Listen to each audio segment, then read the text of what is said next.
महत्त्वाचा विषय म्हणजे सातारा शहराला.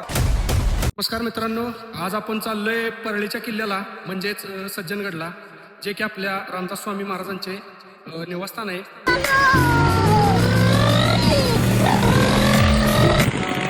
केलेले आहेत आपल्या या साईडला. आता आपण गडाच्या दिशेने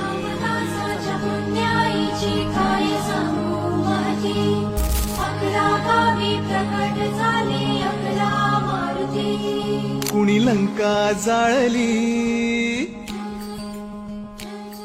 कुणी लंका जाळली, कशी सीता. आपण पायऱ्या चालत चालत आपल्याला 11 गावच्या 11 मारुती त्यांचं दर्शन झालेलं आहे.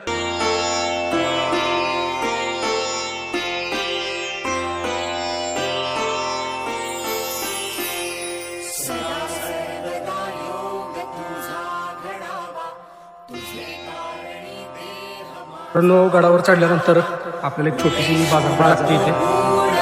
भरपूर प्रकारची खेळणी. आपण दर्शनासाठी आतमध्ये चाललेलो आहोत. आतमध्ये मोबाईल अलाउड नाही, त्यामुळे आतमधलं काही तुम्हाला दाखवू शकत नाही. स्वामींची समाधी, स्वामींच्या आतमध्ये समाधी, आतमधलं काही तुम्हाला दाखवू शकत नाही. पण आता दर्शन घेतलेलं आहे. आता आपण एक प्रदक्षिणा घेऊन महाप्रसादासाठी जाणार आहोत.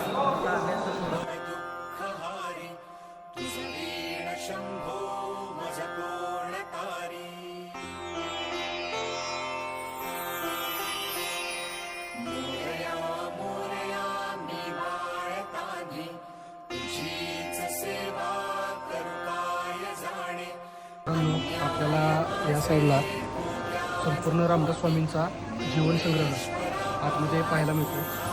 बघा,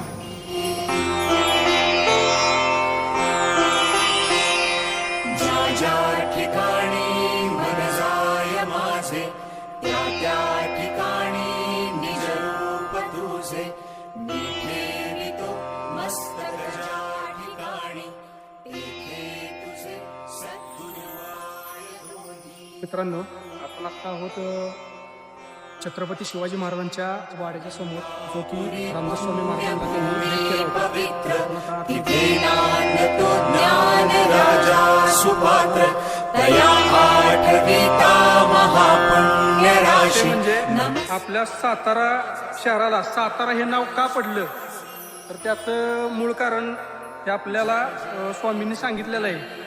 त्या सह्याद्री पर्वताच्या डोंगरांना या साताऱ्यापासून ते शिखर शिंगणापूरपर्यंत ह्या रांगा पसरलेल्या आहेत.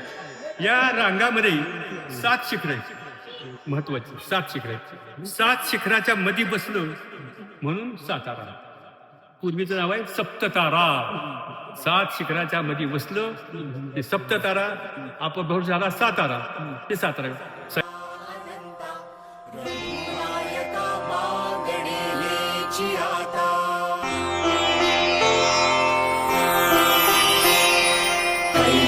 सराणा शिवचंद्र मौळी, फणिंद्रमाका मुरळी. मित्रांनो, आपला गड फिरून झालेला आहे. आपण आता शंभो मज कोणकारी,